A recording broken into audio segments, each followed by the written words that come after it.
السلام علیکم۔ حضرت ابو ہریرہ رضی اللہ تعالی عنہ سے روایت ہے، رسول اللہ صلی اللہ علیہ وآلہ وسلم نے فرمایا، جو شخص اللہ کی راہ میں جہاد کے لیے نکلتا ہے، اللہ نے اس کے لیے یہ اجر و ثواب تیار کیا ہے کہ وہ فرماتا ہے، یہ شخص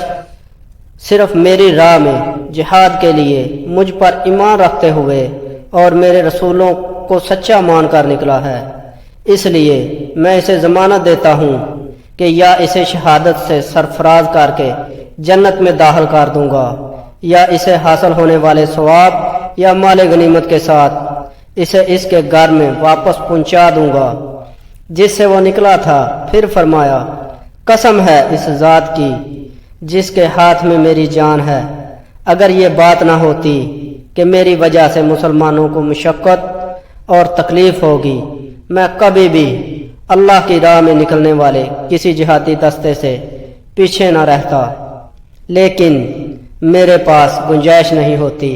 کہ انہیں سواریاں مہیا کر سکوں، اور ان کے پاس اتنی طاقت نہیں ہوتی کہ اپنے خرچ پر میرے ساتھ جہاد کے لیے چلے جائیں، اور نہ مجھ سے پیچھے رہنے پر ان کے دل مطمئن ہوتے ہیں، اس لیے میں بھی بعض اوقات جہاد کے لیے جانے والے لشکر کے ساتھ نہیں جاتا۔ قسم ہے اس ذات کی جس کے ہاتھ میں محمد صلی اللہ علیہ وآلہ وسلم کی جان ہے،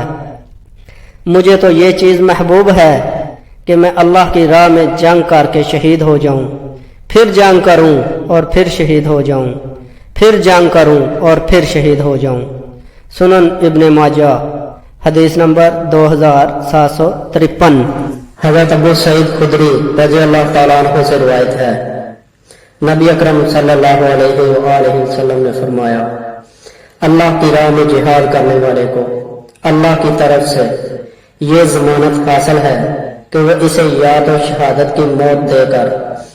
اپنی بخشش اور رحمت کے دامن میں لے لے گا، یا پھر ثواب اور غنیمت کے ساتھ واپس گھر لے آئے گا۔ اللہ کی راہ میں جہاد کرنے والا واپسی تک اس روزہ رکھنے والے اور قیام کرنے والے کی طرح ثواب حاصل کرتا ہے جو نفلی روزوں اور نفلی نمازوں سے تھکتا نہیں۔ سنن ابن ماجہ، حدیث نمبر 2754۔ حضرت انس بن مالک رضی اللہ تعالی عنہ سے روایت ہے، رسول اللہ صلی اللہ علیہ وآلہ وسلم نے ارشاد فرمایا، اللہ کی راہ میں ایک صبح یا ایک شام یقیناً دنیا سے اور جو کچھ دنیا میں ہے اس سب سے بہتر ہے۔ سنن ابن ماجہ، حدیث نمبر 2757۔ حضرت عمر بن خطاب رضی اللہ تعالی عنہ سے روایت ہے، انہوں نے فرمایا، میں نے رسول اللہ صلی اللہ علیہ وآلہ وسلم سے سنا، آپ صلی اللہ علیہ وآلہ وسلم فرما رہے تھے، جس نے اللہ کی راہ میں جنگ کرنے والے کو اتنا سامان دیا، اسے جہاد کے سلسلے میں کسی چیز کی مزید ضرورت نہ رہی، اس کو اتنا ثواب ملے گا جتنا اس مجاہد کو شہادت یا واپسی تک ملے گا۔ سنن ابن ماجہ، حدیث نمبر 2758۔ حضرت ابو امامہ رضی اللہ تعالی عنہ سے روایت ہے، نبی صلی اللہ علیہ وآلہ وسلم نے فرمایا، جس شخص نے نہ جہاد کیا، نہ کسی مجاہد کو سامان مہیا کیا، اور نہ ہی کسی مجاہد کی غیر حاضری میں